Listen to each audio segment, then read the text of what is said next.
now you are with me, and we'll continue with the subtopic on the chapter of flow in pipe.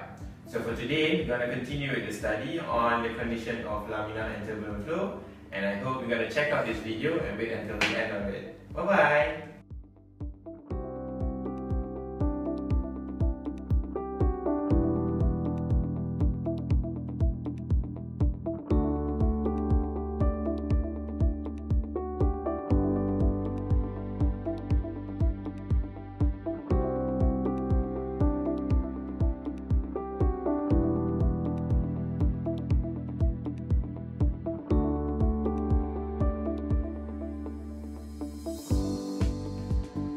Okay, for laminar and turbulent flow, we can characterize it in terms of the streamlines and also the motion. And for laminar flow, it can be characterized by smooth streamline with highly ordered motion, while for turbulent flow, we can characterize it in terms of velocity fluctuations and also highly disordered motion. In order for us to get a turbulent flow, we have to start from laminar, and in between the laminar and turbulent flow, we will have a transitional condition where we call it as transitional flow. We are going to learn how this flow will be working towards our calculation on friction, and later on we will show you some example on how to detect physically using your eyes on how to detect which one is laminar and which one is turbulent flow. Okay, to further visualize the condition of laminar and turbulent flow, I would like to call our cameraman, Mr. Razi. Now here, Mr. Razi, can you help me to show us a simple example of laminar and turbulent flow? Can you keep it stable and make sure the water goes into the dustbin? Okay, try.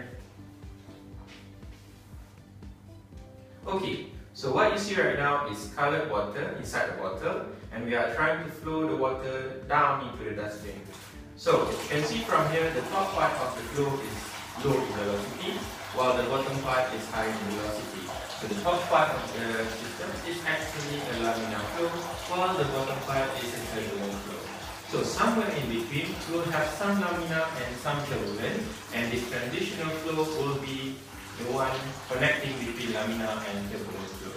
Thank you very much, Mr. Razi. Okay, welcome.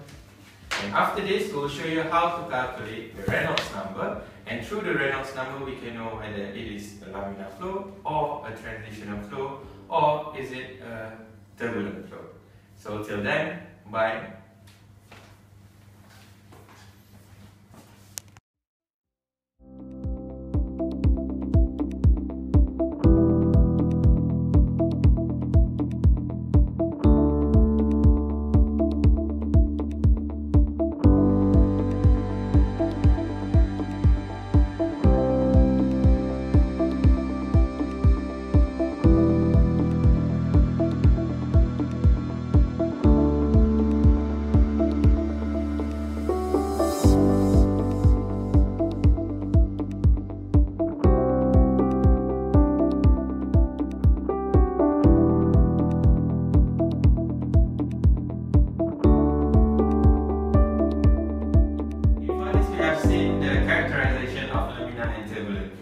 Through visualization. So there is another way to find out whether the flow is laminar or turbulent, and it is done using Reynolds number. And Reynolds number actually comes from Osborne Reynolds, so you know why it's called as Reynolds number, and it is discovered around 1880s. It is actually a ratio of initial forces and also viscous forces, and it is actually being calculated through 4 different parameters. And the first parameter is the density of the fluid. The second parameter is the velocity of the fluid. The third one is the characteristic length of the pipe. And the last one is the dynamic viscosity of the fluid. The calculations on Reynolds number will be shown in the video later. Hello everyone, welcome back to our study on Reynolds number. So for this video, we will teach you how to calculate the Reynolds number, and also we will decide whether a flow condition is laminar, turbulent or transitional based on the Reynolds number that we get. Okay, Reynolds number is actually a ratio between initial forces and also viscous force. And for the initial forces, it is highly affected by the velocity of the fluid inside the pipe, while for viscous force, it is highly affected by the stickiness of the fluid, or we call it as dynamic viscosity. So seeing from this condition, we know that if the velocity of the flow is much higher, the Reynolds number will increase, and also if the viscous force is much lower, the Reynolds number will also increase, because when you have less stickiness or viscosity, it means that the flow can move through the pipe much smoother and much faster. So, how do we calculate Reynolds number? So, Reynolds number is equal to rho V d over mu.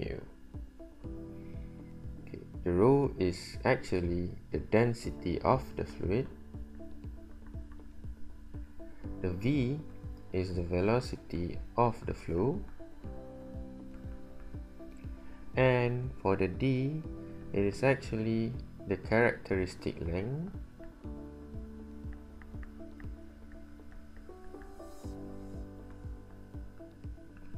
and for our study, since we are using pipe, we are actually using d, which is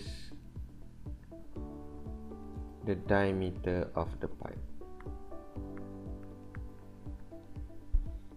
Okay, and for the mu is equal to the dynamic viscosity.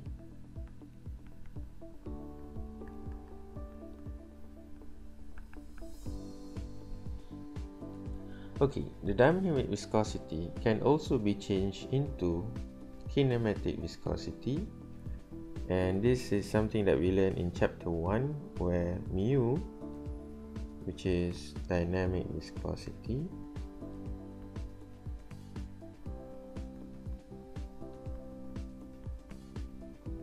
if we be dividing it with density, will equal to kinematic viscosity. So kinematic viscosity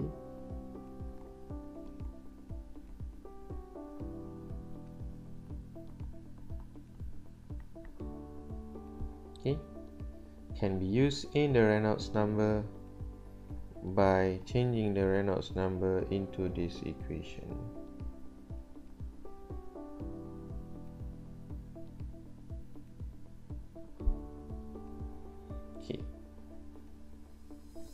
To simplify this, we can either put Reynolds number to be rho V d over mu, or it is also equal to V d over kinematic viscosity.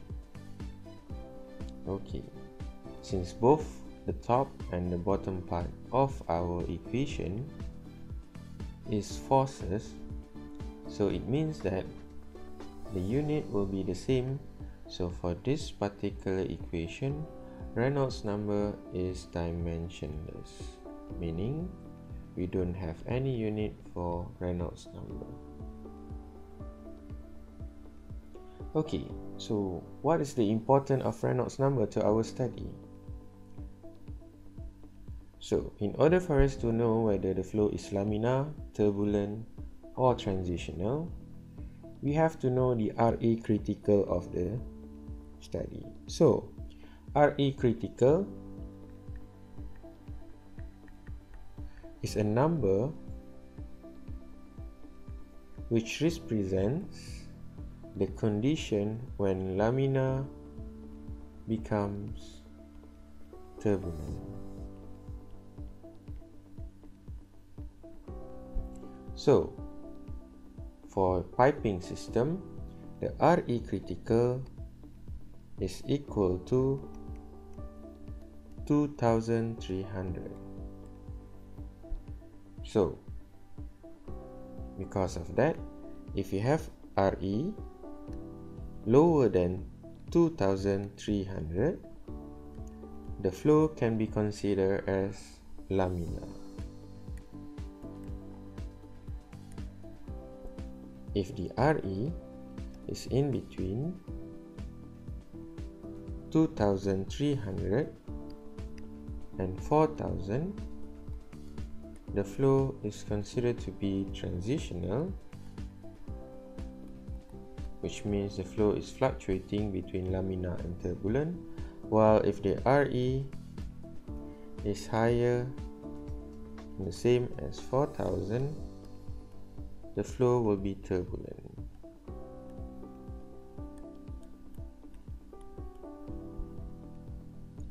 However, for the purpose of our study, we only consider laminar and turbulent calculation, and we don't consider transitional calculation because it is much more complicated. So what we can say right now is, for our purpose in MEC241, if the RE is lower than 2300, we consider it to be laminar, and if the RE is bigger or the same as 2300, we can consider it to be turbulent.